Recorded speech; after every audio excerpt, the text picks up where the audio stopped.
I remember literally every day after school, when I would walk up to the door and turn the doorknob, I would literally sigh every day before. I would open as just, okay, what am I gonna walk into? Things were much different now for Damien Jackson. His family had lived well in Miami, a lifestyle paid for by his mom's job with the mafia. But when she started feeling pressure by the police, they fled to a poor neighborhood in Georgia when Damien was 7. I didn't see my dad around unless he was at home beating us. I want to talk to mom. No, but she's there drunk. She's there popping Percocets and pain pills. She'd say, I hate you. I wish I never had you. I should have just shoved you back up inside of me when you came out. You should have died.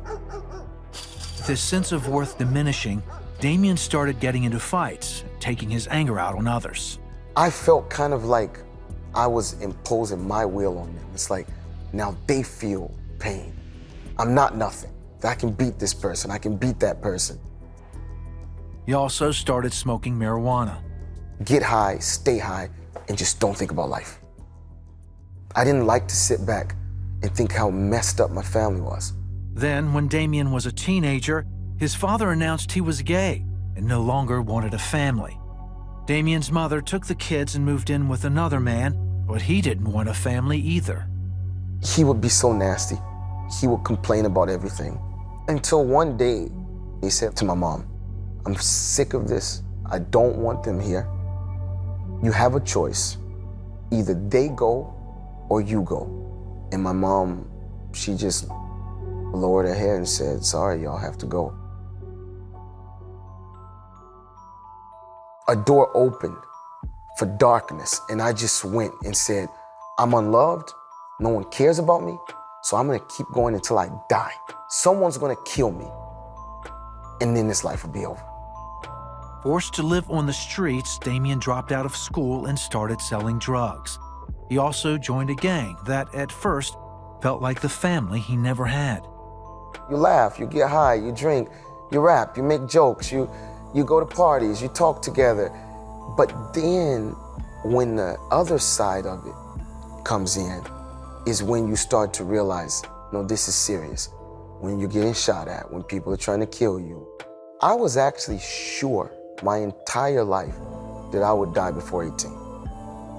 At one point, he decided it would be better if he took a handgun and did it himself. But someone walked in before he could pull the trigger.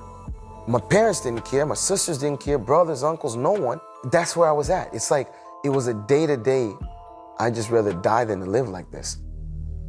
After 2 years living on the street, Damien was arrested and found guilty for attacking an undercover cop. At 16 years old and facing 5 years in prison, he asked for help from someone he'd reached out to before.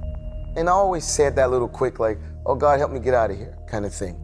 But I think this time, sincerely, the difference was, I had had enough. I said, Lord, if you are real, help me this time, because I need to see a sign. If you get me out of here, that's gonna be my sign to me that you are real. And I promise you, I'm gonna do my part. Then, instead of pushing for jail time, prosecution recommended Damien be put on probation. The judge agreed and ordered Damien to go live with his father. That was the first time I saw God work in my favor. I'm like, okay, I think this is my miracle. Away from the gang and drugs, Damien bought a Bible and started reading, but he still felt something was missing.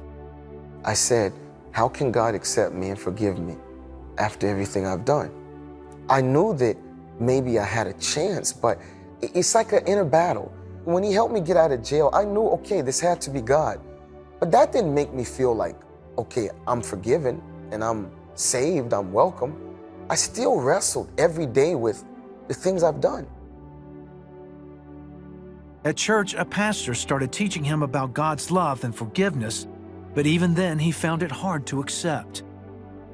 Every week I would ask him, man, because it's like I wasn't believing that he had accepted me yet and that I was really his. I realized I couldn't just expect for everything to automatically feel perfect. I had to believe. I had to believe that he forgave me.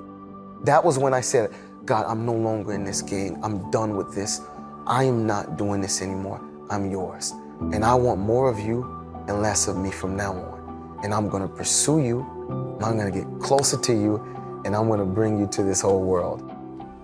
Having accepted God's forgiveness, Damien was able to forgive his parents and himself for his past life.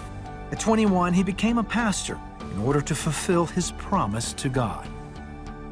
I don't look at the world and say, oh, this person's so bad, they're so evil, they're so this.